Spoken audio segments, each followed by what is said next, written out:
जहां पृथ्वी की संरचना करने वाले भगवान विश्वकर्मा जी की पूजा हो रही है, तो वहीं दूसरी तरफ नए भारत की संरचना कर रहे पीएम नरेंद्र मोदी का जन्मदिन भी जोर शोर से मनाया जा रहा है। देश के लोकप्रिय प्रधानमंत्री नरेंद्र मोदी गुरुवार को 70 साल के हो गए हैं।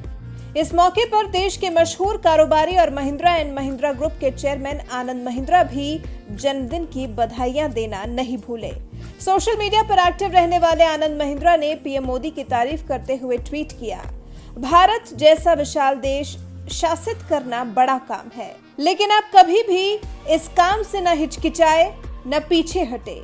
ईश्वर की कृपा से आप मजबूत स्वस्थ रहें और इस मुश्किल घड़ी में हर चुनौती का डट कर सामना करें। जन्मदिन की हार्दिक शुभकामनाएं। आनंद महिंद्रा जानते हैं कि देश इस वक्त कोरोना जैसी खतरनाक महामारी से जूझ रहा है, जिससे हजारों लोगों की जान तो जा ही रही है, साथ ही देश की अर्थव्यवस्था भी धराशायी हो रही है। ऐसे समय में भी पीएम मोदी देशवासियों के अंदर उत्साह का संचार किए हुए हैं। साथ ही भारत जैसे विशाल देश और विशाल अर्थव्यवस्था को इस मुश्किल हालात से निकालने के लिए पूरी कोशिश में जुटे हुए हैं। इसीलिए आनंद महिंद्रा ने भी अपने ट्वीट में भगवान से प्रार्थना की है कि इस घड़ी में हर चुनौती का डट कर सामना करने के लिए पीएम मोदी को शक्ति दे। पीएम मोदी के बड़े फैन आनंद महिंद्रा इससे पहले साल 2018 में भी पीएम मोदी की तारीफ कर चुके हैं। आप भी सुनिए आनंद महिंद्रा और पीएम मोदी के बीच हुई ये खास बातचीत। जी की तरफ लाइट नहीं है, अंधेरा दिख रहा है। हाँ। रोशनी आपसे आ रही है प्रधानमंत्री जी। वाह वाह वाह। माननीय प्रधानमंत्री जी, सबसे पहले मैं भी सोल पीस प्राइज पुरस्कार के लिए आपको बहुत बधाई देना चाहता हूँ। Thank you. आप जानते हैं कि महिंद्रा समूह का कितना गहरा संबंध है कोरिया के साथ, और इस पुरस्कार के वजह से न सिर्फ हमारी लेकिन सब जो इंडियन कंपनीज हैं और हर भारतवासी की ब्रांड इक्विटी बहुत बढ़ जाएगी कोरिया में।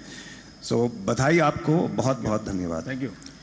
आज मुझे ऐसा लग रहा है कि हम इस कार्यक्रम का शुभ आरंभ वेट लिफ्टिंग ऑडिटोरियम में कर रहे हैं, और मुझे लगता है ये बात अपने में ही एक बहुत सुखद संयोग है, क्योंकि हम सब जानते हैं कि हमारे प्रधानमंत्री जी बड़े हैवी वेट पॉलिसीज़ को तैयार करने में और बड़े भारी मुद्दों से निपटने में लगे रहते हैं, जैसे कि स्वच्छता को अपनाना, भ्रष्टाचार से लड़ना और आज सामाजिक जिम्मेदारी को उठाना।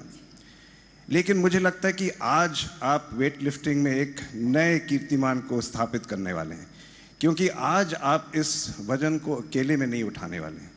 आपने 40 लाख लोगों को अपनी टीम में भर्ती करा दी।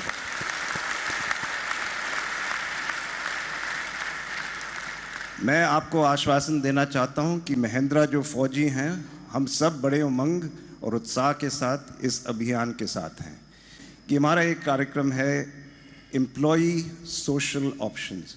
तो जब हम ईसॉप्स की बात करते हैं तो हम एम्प्लॉई स्टॉक ऑप्शंस पे नहीं लेकिन सोशल ऑप्शंस पे ज़्यादा ध्यान देते हैं। और मैं आज आपको वादा देता हूं कि आज से हम सेल्फ फॉर सोसाइटी के प्लेटफॉर्म से जुड़ जाएंगे, वो आपसे वादा है। प्रधानमंत्री, मेरा एक सवाल है और वो है कि यहाँ 2000 युवा साथियों बैठे हैं, लाखों और देख रहे हैं इस कार्यक्रम को। वो सब टेकी हैं, उन सब में एक अपेक्षा है कि कभी ना कभी एक दिन मेरा खुद का बिजनेस भी मैं बसा लूँ। How do we give them encouragement that whatever they do, whether it's a new social startup or individual social responsibility, how can they synergize with state, local and central governments to multiply their efforts? Thank you. धन्यवाद जी। धन्यवाद आनंद जी। आज खुशी की बात है कि startup ecosystem में हिंदुस्तान दुनिया में पहले 3 में अपना स्थान बना चुका है, और उसका मूल कारण हमारे देश के युवाओं की साहस वृत्ति है। सोशल स्टार्टअप मैं देख रहा हूं कि एक बहुत बड़ा वर्ग, और आज एक स्टार्टअप का मूड बना हुआ है, छोटा सा ही क्यों ना हो स्टार्टअप का। सोशल स्टार्टअप के लिए हमारे देश में बहुत बड़ा अवकाश है जी। पढ़े लिखे तेजस्वी तपस्वी नौजवान वो जो सेवा करते हैं तो उसमें वैल्यू एडिशन होना चाहिए।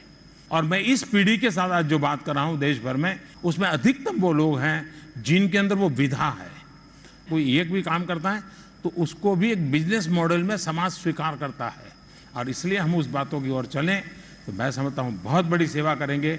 लेकिन सोशल स्टार्टअप, ये हमारे स्टार्टअप इकोसिस्टम का एक बहुत बड़ा अहम हिस्सा डेवलप हो, ये भारत जैसे विशाल देश के लिए बहुत आवश्यक है। Thank you Anand ji.